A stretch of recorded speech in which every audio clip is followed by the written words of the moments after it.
ನಮಸ್ತೆ, ಎಜೆ ನ್ಯೂಸ್ಗೆ ಸ್ವಾಗತ. ಸ್ಥಳಾಂತರ ಆದೇಶವನ್ನ ಕೃಷಿ ಸಚಿವರೊಂದಿಗೆ ಮಾತನಾಡಿದ್ದು ಸದ್ಯಕ್ಕೆ ತಡೆ ಹಿಡಿಯಲಾಗಿದೆ ಎಂದು ಕೃಷಿ ಸಚಿವ ಚೆಲುವರಾಯಸ್ವಾಮಿ ಭರವಸೆ ಕೊಟ್ಟಿದ್ದಾರೆ ಎಂದು ಕರ್ನಾಟಕ ರಾಜ್ಯ ರೈತ ಸಂಘದ ಹಸಿರು ಸೇನೆಯ ರಾಜ್ಯಾಧ್ಯಕ್ಷ ಕೋಡಿಹಳ್ಳಿ ಚಂದ್ರಶೇಖರ್ ಹೇಳಿದ್ದಾರೆ. ಪಟ್ಟಣದ ಕೃಷಿ ಉಪನಿರ್ದೇಶಕರ ಕಚೇರಿ ಸಿಂಧನೂರಿಗೆ ಸ್ಥಳಾಂತರದ ಆದೇಶದ ವಿರುದ್ಧ ಲಿಂಗಸಗೂರು ಅಭಿವೃದ್ಧಿ ಹೋರಾಟ ಸಮಿತಿ ನಡೆಸ್ತಾ ಇರುವ ಅನಿರ್ದಿಷ್ಟಾವಧಿ 30ನೇ ದಿನದ ಧರಣಿ ಹೋರಾಟಕ್ಕೆ ಬೆಂಬಲ ವ್ಯಕ್ತಪಡಿಸಿ ಮಾತನಾಡಿದರು. ಸರ್ಕಾರದ ಇಂತಹ ತೀರ್ಮಾನಗಳಿಂದ ಯಾವುದೇ ತಾಲೂಕು ಅಭಿವೃದ್ಧಿಯಾಗಲು ಸಾಧ್ಯವಿಲ್ಲ. ಸರ್ಕಾರ ಈಗಾಗಲೇ ಲಿಂಗಸಗೂರಿನಿಂದ 200 ಬೆಡ್ಗಳ ಆಸ್ಪತ್ರೆಯನ್ನ ಸಿಂಧನೂರಿಗೆ ವರ್ಗಾಯಿಸಿದ್ದು, ಆರ್ಟಿಒ ಕಚೇರಿ, ವಿದ್ಯುತ್ ಪರಿವರ್ತಕಗಳ ದುರಸ್ತಿ ಕಚೇರಿ, ಕೆಎಸ್ಆರ್ಟಿಸಿ ಡಿವಿಷನ್ ಆಫೀಸ್ ಈಗ ಕೃಷಿ ಉಪನಿರ್ದೇಶಕರ ಕಚೇರಿ ಸ್ಥಳಾಂತರಕ್ಕೆ ಮುಂದಾಗಿರುವುದು ಸರಿಯಾದ ಕ್ರಮವಲ್ಲ. ಸರ್ಕಾರಕ್ಕೆ ಸಿಂಧನೂರಿನ ಅಭಿವೃದ್ಧಿಯ ಬಗ್ಗೆ ಚಿಂತನೆ ಇದ್ರೆ ಸಿಂಧನೂರಿಗೆ ಇನ್ನೊಂದು ಕೃಷಿ ಉಪನಿರ್ದೇಶಕರ ಕಚೇರಿಯನ್ನ ಮಂಜೂರಾತಿ ನೀಡಲಿ. 10,000 ಕೋಟಿ ರೂಪಾಯಿ ವಿಶೇಷ ಅನುದಾನ ಬಿಡುಗಡೆ ಮಾಡಿ ಸಿಂಧನೂರನ್ನ ಅಭಿವೃದ್ಧಿಪಡಿಸಲಿ, ನಮ್ಮದೇನು ಅಭ್ಯಂತರವಿಲ್ಲ ಅಂತ ಹೇಳಿದರು.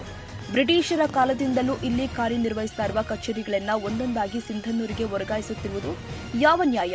ಇಂತಹ ಘಟನೆಗಳು ಯಾವುದೇ ತಾಲೂಕಲ್ಲಿ ಆಗಲಿ ಮರುಕಳಿಸಬಾರದು.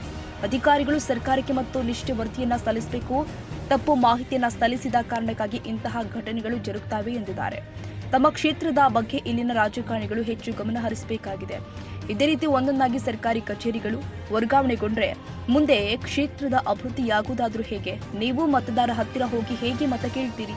ನಿಮ್ಮ ಕ್ಷೇತ್ರದ ಬಗ್ಗೆ ಹೆಚ್ಚು ಆಸಕ್ತಿ ವಹಿಸಬೇಕಾಗಿದೆ ಅಂತ ಸ್ಥಳೀಯ ರಾಜಕಾರಣಿಗಳಿಗೆ ಹಾಗೂ ಶಾಸಕರಿಗೆ ಎಚ್ಚರಿಸಿದ್ರು. ಈ ವಿಚಾರವಾಗಿ ನಾನು ಈಗಾಗಲೇ ಕೃಷಿ ಸಚಿವರೊಂದಿಗೆ ಮಾತನಾಡಿದ್ದು, ಅವರು ಯಾವುದೇ ಕಾರಣಕ್ಕೂ ಕೃಷಿ ಇಲಾಖೆ ಸಿಂಧನೂರಿಗೆ ವರ್ಗಾವಣೆಯಾಗಲು ಇಲಾಖೆ ಅಧಿಕಾರಿಗಳಿಂದ ಸಂಪೂರ್ಣವಾದ ಮಾಹಿತಿ ಪಡೆದುಕೊಂಡು ಮುಂದಿನ ದಿನದಲ್ಲಿ ಸೂಕ್ತ ನಿರ್ಧಾರ ತೆಗೆದುಕೊಳ್ತೀವಿ ಎಂದಿದ್ದಾರೆ. ಅವಶ್ಯಕ ಬಿದ್ದರೆ ಮುಖ್ಯಮಂತ್ರಿಗಳು ನನ್ನ ಆತ್ಮೀಯರಾಗಿದ್ದು ಅವರನ್ನು ಕೂಡ ಭೇಟಿಯಾಗಿ ಈ ವಿಚಾರವನ್ನ ಅವರ ಗಮನಕ್ಕೆ ತಂದು ಕೃಷಿ ಉಪನಿರ್ದೇಶಕರ ಕಚೇರಿ ಸ್ಥಳಾಂತರವನ್ನ ತಡೆ ಹಿಡಿಯಲು ವಿಶ್ವ ಪ್ರಯತ್ನ ಮಾಡ್ತೀನಿ ಅಂತ ಅವರು ರೈತ ಹೋರಾಟಗಾರರಿಗೆ ಭರವಸೆ ಕೊಟ್ಟಿದ್ರು. ಅದಕ್ಕೆ ಸಿಬ್ಬಂದಿಗಳನ್ನ ಕೊಟ್ಟು ವ್ಯವಸ್ಥೆ ಮಾಡಲ್ವಾ? ಹಿಂದೆ ಬ್ರಿಟಿಷ್ನವರು ಇರುವಾಗ ಇದೆಲ್ಲ ಪಟ್ಟಿಯಾಗಿದೆ. ಲಿಂಗಸೂಗೂರು ಇದು ಸ್ವಲ್ಪ ಅಭಿವೃದ್ಧಿ ಪಥದಲ್ಲಿದೆ, ಡೆವಲಪ್ಮೆಂಟ್ ಅಲ್ಲಿ ಮುಂದೆ ಇದೆ.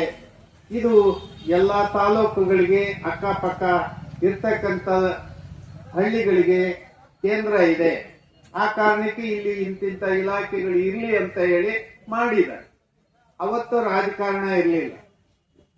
ಬ್ರಿಟಿಷ್ನವರ ಆಡಳಿತ ಮಾಡುವಾಗ ರಾಜಕಾರಣ ಇರಲಿಲ್ಲ.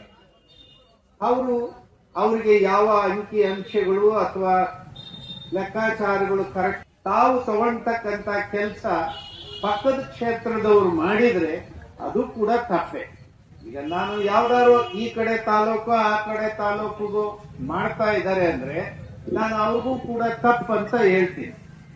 ಯಾಕೆ ಅಂದ್ರೆ ನಿಮ್ಮ ತಿಳುವಳಿಕೆ, ನಿಮ್ಮ ಸರ್ಕಾರ ಏನಿದೆಯೋ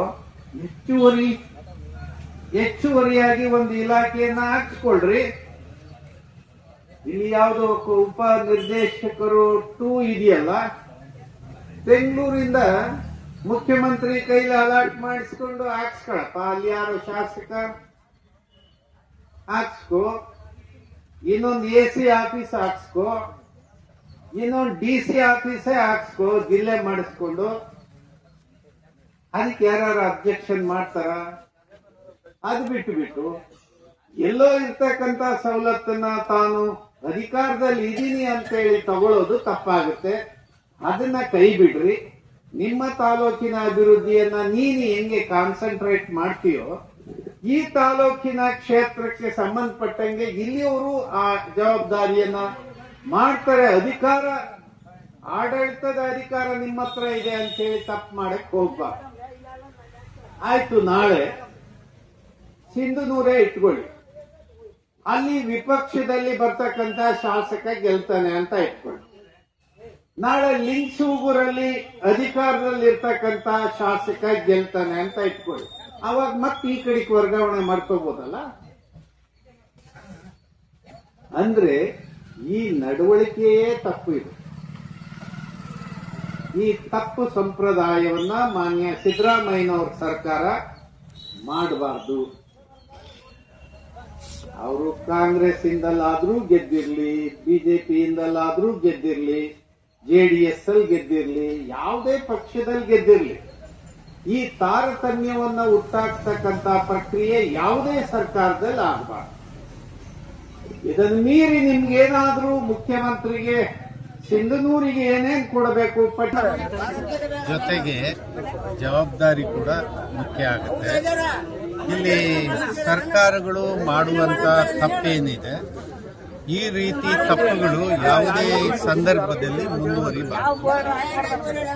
ಯಾವುದೋ ಕ್ಷೇತ್ರದಲ್ಲಿ ಯಾರೋ ಪ್ರಭಾವಿ ರಾಜಕಾರಣಿ ಮುಖ್ಯಮಂತ್ರಿಗೂ ಅಥವಾ ಪಕ್ಷಕ್ಕೂ ಬಹಳ ಅವಶ್ಯಕತೆ ಇದೆ ಅನ್ನೋದಾದ್ರೆ ಪಕ್ಕದ ಕ್ಷೇತ್ರದ ಇಲಾಖೆಗಳನ್ನ ತೆಗೆದು ಅಲ್ಲಿಗೆ ಇದು ಯಾವ ಸೀಮೆ ಡೆಮಾಕ್ರಸಿ?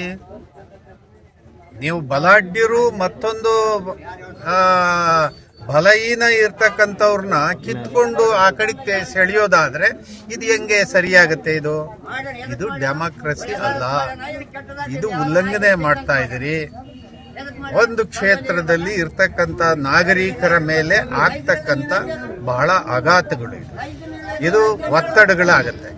ಬೇರೆ ಕ್ಷೇತ್ರದ ಜನರ ಮೇಲೆ ಆಗ್ತಕ್ಕಂಥ ತಪ್ಪು ನಡವಳಿಕೆಗಳು ಸರ್ಕಾರ ನೀವು ಮಾಡ್ತಾ ಇದ್ದೀರಿ. ಈ ಕೂಡಲೇ ಈ ನಡವಳಿಕೆಯನ್ನ ತಿದ್ಕೋಬೇಕು, ಆಗಿರೋ ತಪ್ಪನ್ನ ಕರೆಕ್ಷನ್ ಮಾಡ್ಕೋಬೇಕು. ಸರ್, ಈಗ ಲಿಂಗಸೂರಿಗೆ ಹಲವು ಕಚೇರಿಗಳನ್ನ ಈಗಾಗಲೇ ಕೈ ತಪ್ಪಿ ಹೋಗಿದ್ದಾವ. ಈಗ ನೀವು ಈ ವೈಯಕ್ತಿಕವಾಗಿ ಕೃಷಿ ನಿರ್ದೇಶಕರ ಕಚೇರಿಗೆ ಮುಖ್ಯಮಂತ್ರಿ ಹತ್ರ ಮಂಡಿಸ್ತೀರಿ ಅಂತ ಹೇಳಿದ್ರಿ. ಮುಂದುವರೆದು ಅವ್ರಿಗೆ ಇದ್ರ ಬಗ್ಗೆ ರೆಸ್ಪಾನ್ಸ್ ಮಾಡ್ತಾರೋ ಅಥವಾ ಮಾಡದೇ ಇದ್ರೆ ನೀವು ಅದ್ರ ಬಗ್ಗೆ ಏನ್ ಮುಂದೆ ಕೈಗೊಳ್ತೀರಿ? ನೋಡಿ, ಇದು ಲಿಂಗಸೂಗೂರಿಗೆ ಸೀಮಿತ ಆಗಬಾರದು. ಯಾವುದೇ ಕ್ಷೇತ್ರದ ರಾಜ್ಯದ ಯಾವುದೇ ಜಿಲ್ಲೆಯಲ್ಲಿ ಈ ತರದ ನಡವಳಿಕೆಗಳು ನಡೀಬಾರದು. ಈಗ ಏನು ಈ ಪ್ರಕ್ರಿಯೆ ಕೃಷಿ ಅಧಿಕಾರಿಯ ವರ್ಗಾವಣೆ, ಕಚೇರಿ ವರ್ಗಾವಣೆ ಇದೆಯಲ್ಲ, ಇದಕ್ಕೆ ಸಂಬಂಧಪಟ್ಟಂಗೆ ಕೃಷಿ ಮಂತ್ರಿ ನಾವು ಮಾತಾಡಿದ್ವಿ. ಈ ತಪ್ಪಿಗೆ ಈಗ ನಮಗೇನು ಇಂಟ್ರೆಸ್ಟ್ ಇರಲಿಲ್ಲ, ಇದು ಬೇರೆಯವರು ಒತ್ತಡಕ್ಕೆ ಹಿಂಗಾಗಿದೆ. ಆ ಕಾರಣಕ್ಕೆ ನಮಗೂ ಗೊತ್ತಿದೆ ಇದು ಆಗಬಾರ್ದು ಅಂತ ಹೇಳಿ ಆಗಿದೆ. ಇದನ್ನು ನೀವೆಲ್ಲ ಹೇಳ್ತಾ ಇದ್ದೀರಿ, ಇದನ್ನು ನಾನು ಮುಖ್ಯಮಂತ್ರಿ ಅವ್ರ ಗಮನಕ್ಕೂ ತರ್ತೀನಿ ಅಂತ ಹೇಳಿದ್ರು. ಆಮೇಲೆ ಇದು ಮುಗಿದ ಮೇಲೆ, ಅಧಿವೇಶನ ಮುಗಿದ ಮೇಲೆ ನಾವು ಮುಖ್ಯಮಂತ್ರಿಯವ್ರನ್ನ ಭೇಟಿ ಮಾಡಿ ಇದನ್ನ ಇಲ್ಲಿಗೆ ತಟಸ್ಥ ಮಾಡಿಬಿಡೋಣ ಅಂತ ಹೇಳಿದ್ದಾರೆ. ಅದಕ್ಕೆ ನಂತರ ಸ್ಥಳಕ್ಕಾಗಮಿಸಿದ ಸಹಾಯಕ ಆಯುಕ್ತರಿಗೆ ಮನವಿ ಸಲ್ಲಿಸಿ ಕೃಷಿ ಇಲಾಖೆ ಅಧಿಕಾರಿಗಳಿಂದ ತಪ್ಪು ಮಾಹಿತಿ ಸರ್ಕಾರಕ್ಕೆ ಹೋಗಿದ್ದು, ವಾಸ್ತವಾಂಶ ಸ್ಥಿತಿಯನ್ನ ಮತ್ತೊಮ್ಮೆ ಕೃಷಿ ಅಧಿಕಾರಿಗಳು ಸರ್ಕಾರಕ್ಕೆ ವರದಿ ಸಲ್ಲಿಸಲು ಸೂಚಿಸಬೇಕು ಅಂತ ಹೇಳಿದರು. ಲಿಂಗಸಗೂರು ಅಭಿವೃದ್ಧಿ ಹೋರಾಟ ಸಮಿತಿ ಅನಿರ್ದಿಷ್ಟ ಅವಧಿಯ ಧರಣಿಯ ಕುರಿತು ಕರ್ನಾಟಕ ರಾಜ್ಯ ರೈತ ಸಂಘ ಸಂಚಾಲಕರು ಆದ ಶ್ರೀಮತಿ ಉಮಾದೇವಿ, ಕೆಆರ್ಎಸ್ ಪಕ್ಷದ ವಿಜಯಕುಮಾರ್, ಹಿರಿಯ ಪತ್ರಕರ್ತ ಗುರುರಾಜ್ ಗೌಡೂರು, ಹನುಮಂತ ನೆಲೋಗಿ ಸೇರಿ ಮತ್ತಿತರರು ಮಾತನಾಡಿದರು.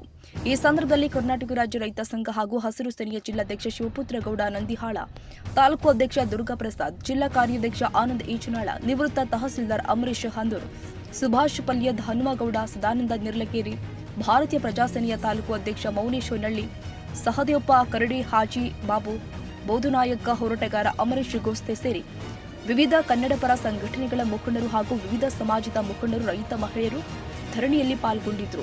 ಮಲ್ಲರೆಡ್ಡಪ್ಪ, ಹೆಚ್ಚು ದೊಡ್ಡಮನಿ, ಎಜೆ ನ್ಯೂಸ್.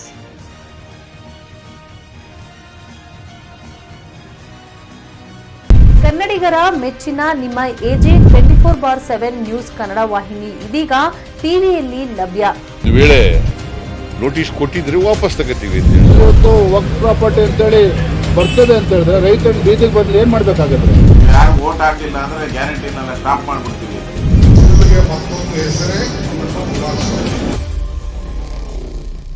ಕರ್ನಾಟಕ ಮತ್ತು ದೇಶ ವಿದೇಶ 360 ಡಿಗ್ರಿ ಸುದ್ದಿ ಹಾಗೂ ಉತ್ತರ ಕರ್ನಾಟಕ, ಬೆಳಗಾವಿ, ಬಾಗಲಕೋಟೆ, ಧಾರವಾಡ, ಹಾವೇರಿ, ಗದಗ, ಬಿಜಾಪುರ ಜಿಲ್ಲೆಯ ಕ್ಷಣ ಕ್ಷಣದ ವಿವರವನ್ನ ಪಡೆಯುವುದಕ್ಕೆ ಎಜೆ 24/7 ನ್ಯೂಸ್ ಕನ್ನಡ ವಾಹಿನಿಯನ್ನ ಲೈಕ್ ಮಾಡಿ, ವಿಡಿಯೋಗಳನ್ನ ಶೇರ್ ಮಾಡಿ, ಕಮೆಂಟ್ ಮಾಡುವ ಮೂಲಕ ನಮ್ಮ ವಾಹಿನಿಗೆ ಸಹಕಾರ ನೀಡಿ ಮತ್ತು ಚಾನೆಲ್ ಅನ್ನ ಸಬ್ಸ್ಕ್ರೈಬ್ ಮಾಡಿ.